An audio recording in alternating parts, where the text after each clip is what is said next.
If you're like me, you've probably been playing a lot of Nintendo Switch lately. For a lot of us, playing habits have shifted from playing on the go to playing more from home.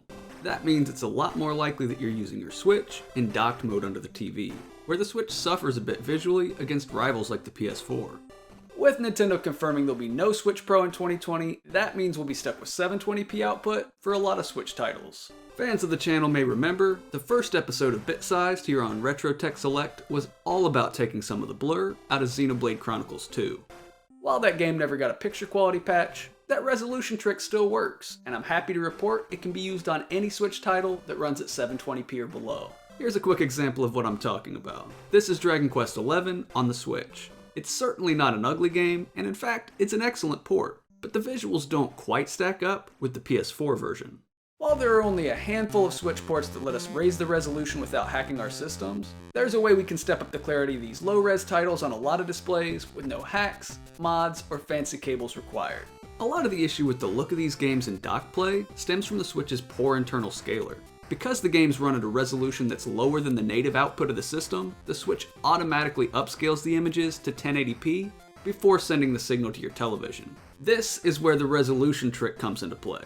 If we go into the system menu, we can change the output of our Switch to a resolution that's a lot closer to what these games are actually running at, which often results in an image that's significantly sharper than the default setting. Whether your TV is 1080p, 4K, or some newfangled 8K monstrosity from the future, it'll probably do a better job at scaling the low resolutions that these Switch games are running at. Obviously, a game running at 900 or 1080p is going to look better if you output at full resolution, so you want to keep this in mind when you switch between different titles. Dragon Quest XI, mentioned earlier, actually proved to be a bad candidate for this process, as the dynamic resolution peaks above 720p in ideal scenarios. Let's take a minute to check out some examples of this trick in action. Here's a look at Bayonetta 2 running at 1080p upscaled on the left and 720p native on the right. Looking closer, the difference starts to present itself. Zooming way in on background scenery, it becomes even more apparent. The Witcher 3 on Switch is an interesting game, in the sense that developers patched in user controls to disable things like anti-aliasing. This takes a very blurry looking port and sharpens it slightly. If we then set the system to output at 720p, we get an even sharper image. Let's pull back and look at multiple combinations of our resolution trick paired with the AA toggle.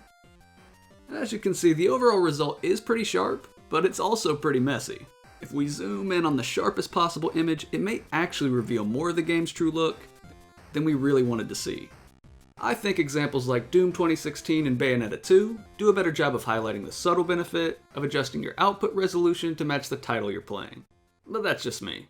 Some displays do a better job than others at upscaling 720p content, so your mileage will ultimately vary with this trick, while others might like the smoother image that the Switch's soft scaling creates. That's fine. Totally fine. Not bothered at all. Since this episode has us back to talking about the Switch resolution trick, I wanted to answer a question that I get a lot after posting the first video. Shortly after the Xenoblade 2 episode landed, Nintendo released a standalone DLC campaign called Torn of the Golden Country. This add-on to the original game utilized an all-new rendering engine, which meant the visuals were stepped up a notch by default. The question then is, does the Torna expansion still benefit from using the Switch resolution swap? Let's have a look. I'm gonna be honest here, Torn of the Golden Country just looks a lot better out of the box than XC2. When playing this game on a projector, there's still a minor improvement. Playing on anything smaller, there really might not be a justification for going into the menu and making this swap. What do you guys think? Thanks for joining everybody, and I hope to see you all in the next Retro Tech Select.